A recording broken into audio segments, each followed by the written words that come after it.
Yu-Gi-Oh! 101 card review. Here to review a card that was released in the booster pack Legacy of the Valiant that was released in the OCG November 16th and coming to the TCG January 24th. What we're looking at here is Shinra Morigami Alsei, and is a light plant exceed effect monster, rank 8, attack 2300, defense 3200.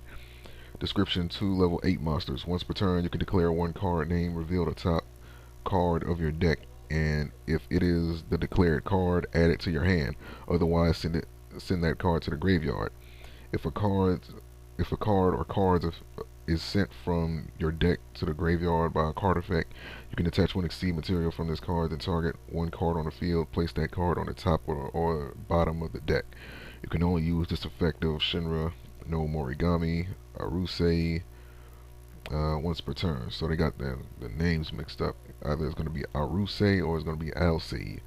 But either way, so it doesn't give any specifics as to what monsters can be used to exceed summon with it, and there's several plant level 8 monsters in the game, including Shinra Spirit Tree Regia, and and obviously for its effect you would want to use Shinra's Sacred Peak and also cards like Shinra's Blessing, because you can place cards on the top of your belt, on top of your deck, as well as with the other Shinra monsters in the archetype. They can place cards back on top or on the bottom of the deck in any order. So that just gives you so that just plays right into this monster's effect, where you can uh, choose to add cards to your hands. You know what I mean? You can place them. You can use those cards and their effects to place cards that you want on top of your deck, and then uh, activate this monster's effect, and you'll be able to add that, and you'll be able to add said card to your hand. Um, this thing is going to be easier to summon than I think a lot of people realize, especially with Spirit Tree, because with Shinra's Blessing, you're able to special summon one um, Shinra monster from your hand. And I think you have to like return or like send one Shinra from your hand to either the graveyard or your deck. And yeah, and so that's one level 8 right there. And I'm not sure if Shinra's Blessing gives any type of restrictions on how many times you can use that. They don't even have the monsters. No, like they don't even have the cards right there.